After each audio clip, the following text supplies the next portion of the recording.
是天选之女，三星集团小公主李元珠，光是想要继承家产啊，就得要交600亿的继承税。咱说真是应了那句老话了，有人出生就赛罗马，有人出生他就是牛马。但有钱呀，只是他众多幸运中啊最不值一提的标签。当年呢，这林世玲嫁给李在镕，外界都觉得这是郎才女貌的绝配。哎，可是真的是如此吗？婚后呢，林世玲被迫从纽约大学退学啊，因为三星家族认为啊，太子妃呢不需要那么高的学历，她的名字呢不再是林世玲，而是三星长媳。她的婆婆洪罗喜呢对她进行了严苛的三星式改造啊，她的一言一行、穿衣打扮，甚至连走路的姿态都必须是符合三星的规矩。而压垮她的最后一根稻草是来自丈夫李在镕的冷漠。2008年呢，林世玲的娘家大象集团呢遭遇了金融危机啊，濒临破产。作为女儿呢，她是心急如焚，去恳求丈夫和三星啊出手相助。但是李在镕呢却选择了袖手旁观，眼睁睁的看着这岳父一家呢在这泥潭里挣扎。那一刻呢，林世玲是彻底心死了。她明白了，在这场联姻里啊，她从来就不是一个被爱的妻子，只是一个服务于三星利益的可以随时被牺牲的符号。2009年，林世玲和这个李在镕呢协议离婚啊，这场顶级财阀的婚变在当年啊震惊了整个韩国。所有人都以为啊，接下来呢就是一场旷日持久的为了争夺抚养权和家产的大战。可接下来发生的事啊，却让所有的吃瓜群众都是跌破了眼镜。这对相看两生厌的这个豪门夫妇呀，在这离婚这件事上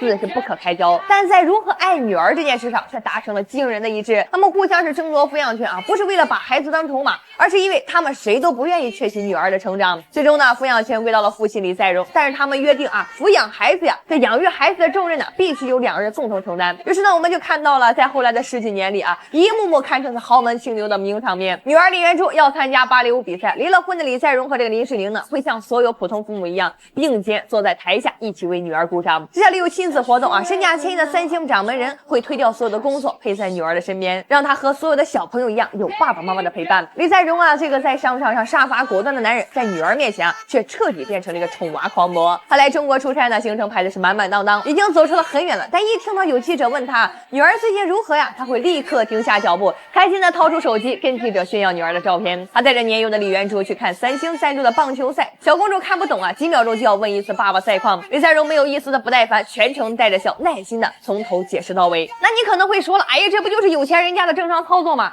？No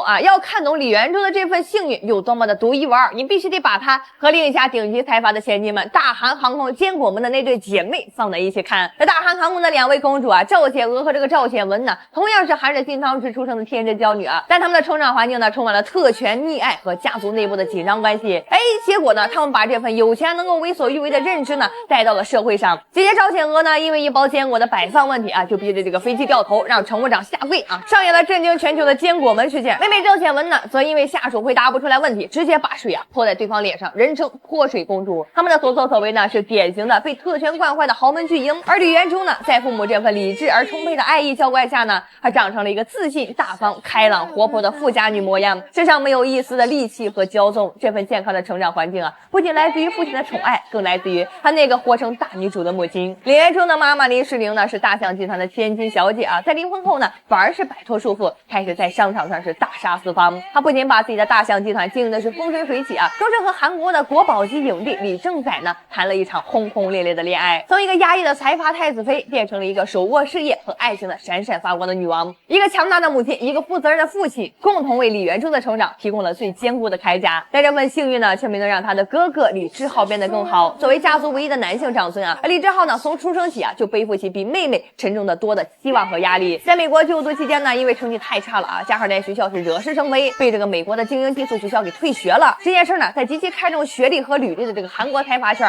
那无疑是一次不小的污点。与这妹妹李元珠那份堪称是完美的履历相比啊，李智浩的跌倒啊显得是格外的刺眼。近几年来呢，关于他的消息啊，那更是少之又少。有韩国媒体爆料啊，为了重新塑造形象呢，也为了履行国民义务啊，而李智浩呢可能会选择提前入伍啊，到这个军队中去磨练自己。在韩国服兵役啊，对于这个财阀子弟来说，那既是一次洗白形象的机会，也是一次巨大的考验。也正是因为有了这样一个不太省心的哥哥做对比啊，才让这个李在镕呢，把更多的期望和这个宠爱都倾注到了女儿李元珠的身上。在这样几乎是顶配的家庭教育之下呢，李元珠的人生啊，也是一路开挂。从小呢，就在韩国国立的芭蕾舞团学习舞蹈，10几岁呢，就以主演的身份演出了经典剧目《胡桃夹子》。在这学业上呢，他先是就读于韩国最顶尖的国际学校，后来呢，又被父亲送去了美国，接受更顶级的精英教育。他身边的朋友呢，也都是来自世界各地的真正的名媛。那网上流传出的照片，他和这个美国的前总统孙女，这个印尼首富孙女站在一起呢，笑的是自信又灿烂。如今呢，20岁的李元柱啊，不仅顺利的考上理想大学，还交往了一个同样是出身名门、成绩优异的富家公子。可以说呢，他的人生每一步都走的是比偶像剧还要完美。所以你看啊，一个孩子最终能够长成什么样，或许啊，真的和父母是否离婚没有必然的关系，而是取决于父母离婚之后啊，这对父母选择用什么样的方式继续去爱他。李元柱的这份幸运啊，是他那个女儿奴的父亲和那个大女主的母亲联手为他打造的最坚固的铠甲，让他即便是成长在韩国最顶级的这个财阀家庭啊，也能够隔绝掉所有的狗血和纷争，活成一个最简单也是最幸福的小公主。最后多说一句啊，那下辈子也让我投个这样的好胎吧，咱说。